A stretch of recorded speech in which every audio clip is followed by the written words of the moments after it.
கிறிஸ்துவுக்குள் அன்பான தேவனுடைய பிள்ளைகளே, இந்த நிகழ்ச்சிக்கு உங்களை வரவேற்கிறேன்.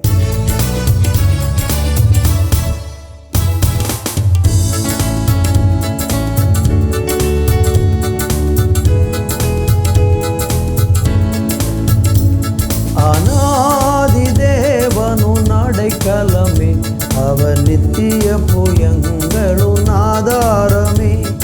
அநாதி தேவனு அடைக்கலமே, அவர் நித்திய புயங்களு ஆதாரமே. இந்த தேவன் என்றென்றுமுள்ள சாத காலமும் நமது தேவன், மரண பரியந்தம் நம்மை நடத்திடுவார். அநாதி தேவனு அடைக்கலமே, அவர் நித்திய புயங்களு ஆதாரமே. காருண்யத்தாலே எடுத்து கொண்டார் தூய தேவ அன்பே. காருண்யத்தாலே எடுத்து கொண்டார் தூய தேவ அன்பே. இவ்வனாம் தீரத்தில் நயம் காட்டி என்னை இனிதாய் வருந்தி அழைத்தார்.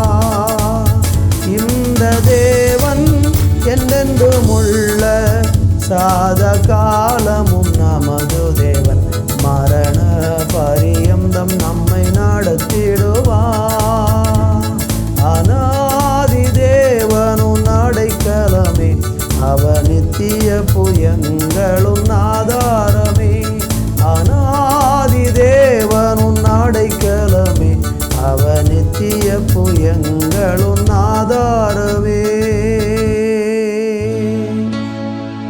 தகப்பனே, இந்த நல்ல வேலைக்காக நன்றி. நீங்கள் தான் எங்களுடைய அடைக்கலம், நீங்கள் தான் எங்களுடைய பாதுகாப்பு, நீங்கள் தான் எங்களுடைய கோட்டை, எங்களுடைய தஞ்சம், எங்களுடைய துருகமாக நீங்கள் இருக்கிறதற்காக நன்றி. இயேசுவின் நாமத்தில் பிதாவே, ஆமேன், ஆமேன். இன்றைக்கு நம்ம தியானிக்கும்படியாக உபாகம புஸ்தகம் 33ஆம் அதிகாரம் 27வது வசனத்தை வாசிக்கிறேன். அநாதி தேவனே உனக்கு அடைக்கலம், அவருடைய நித்திய புயங்கள் உனக்கு ஆதாரம். அவர் உனக்கு முன்னின்று சத்துருக்களை துரத்தி அவர்களை அழித்து போடு என்று கட்டளையிடுவார். வாசித்த வசனத்தை கவனித்து பாருங்க. ஆண்டவரை குறித்து சொல்லப்பட்டிருக்கிற ஒரு வார்த்தை என்னன்னா, அவர் அநாதி தேவன் என்று சொல்லப்பட்டிருக்கிறார். அநாதி தேவன்னா என்ன அர்த்தம்? அவர் ஆதியிலே இருக்கிறார், ஆரம்பத்திலே இருக்கிறார். வேதம் சொல்லுகிறது, ஆதியிலே இருந்து அவர் எல்லாவற்றையும் படைத்த தேவன். ஆதியிலே தேவன் வானத்தையும் பூமியும் படைத்தார் என்று ஆதியாகமம் புஸ்தகம் 1:1 நீங்கள் பார்க்க முடியும். ஆரம்பத்திலே இருக்கிறார், அவருக்கு துவக்கமும் இல்லை முடிவும் இல்லை. அவர் அநாதி தேவனாக இருக்கிறார். அநாதி தேவன், என்றென்றைக்கும் உயிர் வாழக்கூடிய நித்திய தேவனாக அவர் இருக்கிறார். இந்த நித்திய தேவன் அவர் நித்திய காலமாக இருக்கிறதுனால அவர் சொல்கிறாரு, நான் உனக்கு அடைக்கலம் அப்படின்னு சொல்கிறார். அநாதி தேவன் உனக்கு அடைக்கலம் அப்படின்னு சொல்கிறார். அநேக நேரங்களில் நமக்கு ஏதாகிலும் ஒரு அடைக்கலத்துக்கான வழியை நம்ம தேடும்போது அது உலகத்தில் நமக்கு கிடைக்கிறது இல்லை.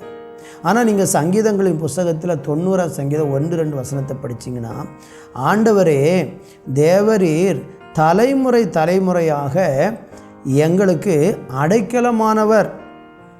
பர்வதங்கள் தோன்றும் முன்னும் நீர் பூமியையும் உலகத்தையும் உருவாக்கும் முன்னும் நீரே அநாதியாய் என்றென்றைக்கும் தேவனாய் இருக்கிறீர். பார்த்தீங்களா? அப்போது ஆண்டவர் எப்படி இருக்கார்? தலைமுறை தலைமுறையாக நமக்கு அடைக்கலமாக இருக்கிறார். ஏன் அவர் நமக்கு அடைக்கலமாக இருக்கிறாரு? ஏன் அவர் அநாதி தேவனா? அநாதி தேவனா என்ன?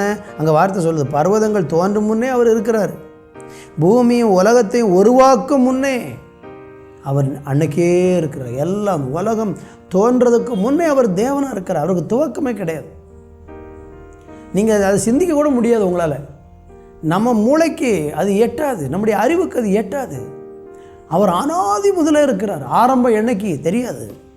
அப்படி ஒரு ஆரம்பம் இல்லை. தேவனுக்கு ஒரு ஆரம்பம் என்பது இல்லை. அவர் நித்தியமானவர்னு பைபிளில் ரொம்ப தெளிவாக எழுதியிருக்குது. ஒரு காலத்தில் தொடங்கி ஒரு காலத்தில் முடிக்கிறவர் கிடையாது. நமக்கெல்லாம் ஒரு எல்லை இருக்கிறது. இத்தனை வயசில் இந்த வருஷத்தில் பிறப்போம், இந்த வருஷத்தில் நம்ம மரிச்சு போயிடுவோம். நமக்கு நிரந்தரமும் நித்தியமான ஒரு வாழ்வு இந்த பூமியில் இல்லை. ஆனால் தேவன் அனாதியாக அவர் என்றென்றைக்கும் இருக்கிறார் என்று சொல்லப்பட்டிருக்கிறது. கர்த்தருக்கு மகிமை உண்டாவதாக. அவர் அனாதி தேவனாக இருக்கிறதுனால அப்போஸ்தலர் நடவடிக்கைகளில் 17:28 சொல்லப்பட்டிருக்கிறது. ஏனெனில் அவருக்குள் நாம் பிழைக்கிறோம், அசைகிறோம், இருக்கிறோம். அப்படியே உங்கள் புலவர்களிலும் சிலர் நாம் அவருடைய சந்ததியார் என்று சொல்லியிருக்கிறார்கள். அவர் நித்தியமான தெய்வமாக இருக்கிறதுனால நம்ம வாழ்க்கை அவரோடு கூட இணையும் போது எப்படி இருக்கு பாருங்க. நாம் அவருக்குள் பிழைக்கிறோம், அசைகிறோம், இருக்கிறோம். இந்த தெய்வத்தோடு நீங்கள் வந்துட்டீங்கன்னா நீங்கள் அவருக்குள்ளே பிழைக்க முடியும், நீங்கள் அவருக்குள்ளே அசைய முடியும், அவருக்குள்ளே இருக்க முடியும். ஒரு பாதுகாப்பான இடம். அவர் நமக்கு அடைக்கலமாக இருக்கிறது பார்த்தீங்களா? அவருக்குள்ளே நம்ம பிழைச்சிருக்க முடியும், அவருக்குள்ளே நீங்கள் அசைய முடியும், அவருக்குள்ளே இருக்க முடியும். எவ்வளோ அருமையான ஒரு தேவன் பாருங்கள். அதுதான் பைபிளில் அவரை குறித்து அவர் அனாதி தேவன் என்று சொல்லப்பட்டிருக்கிறார். இன்னும் பாருங்களேன், யோபின் புத்தகம் 12:10 சொல்லுகிறது, சகல பிராணிகளிலும் ஜீவனும் மாம்சமான சகல மனுஷரின் ஆவியும் அவர் கையில் இருக்கிறது. அவர் அனாதி தேவனாக இருக்கிறதுனால எல்லாமே மாமிசம், சகல மனுஷர்களும் அவருடைய கையில் தான். பூமியில் இருக்கிற எல்லா மிருக ஜீவன்களும் உயிரினங்களும் அத்தனையும் அவருடைய கைகளுக்குள்ள தான் இருக்கிறது. காரணம், அவர் அனாதி தேவனாக இருக்கிறார், என்றென்றைக்கும் தேவனாக இருக்கிறார். கர்த்தருக்கு மகிமை உண்டாகட்டும். எனவே இந்த நாளில் உங்கள் வாழ்க்கையில் இந்த தெய்வத்தை, இந்த தேவனை நீங்கள் நம்பி விசுவாசித்து அவரை பின்பற்ற முன் வந்து பாருங்கள். உங்கள் வாழ்க்கையில் அவருக்குள்ளே நீங்கள் இருக்க முடியும், பாதுகாப்பாக இருக்க முடியும், சுகத்தோடு இருக்க முடியும், ஆசீர்வாதத்தோடு இருக்க முடியும். சங்கீதம் 91:1 நமக்கு எல்லாருக்கும் தெரியும். உன்னதமானவருடைய மறைவில் இருக்கிறவன் சர்வ வல்லவருடைய நிழலில் தங்குவான். அனாதி தேவன் நமக்கு அடைக்கலமானதுனால அவருக்குள்ள அவருடைய நிழலில் நீங்கள் தங்க முடியும். உங்களுக்கு ஆறுதலும் சமாதானமும் இந்த உலகத்தில் இயேசு தான். அவர் தான் உங்களுக்கு அடைக்கலம் கொடுப்பார். அவருடைய அடைக்கலத்துக்குள்ளே இன்றைக்கி வந்துடுங்க. கர்த்தர் உங்களை ஆசீர்வதிப்பாராக. நல்ல பிதாவே, உம்முடைய அடைக்கலத்துக்குள்ளே வந்து உம்முடைய நித்திய அன்பை அனுபவிக்க ஒவ்வொருவருக்கும் கிருபை தாரும். இந்த நாளை ஆசீர்வதியும். இயேசுவின் நாமத்தில் பிதாவே, ஆமேன், ஆமேன்.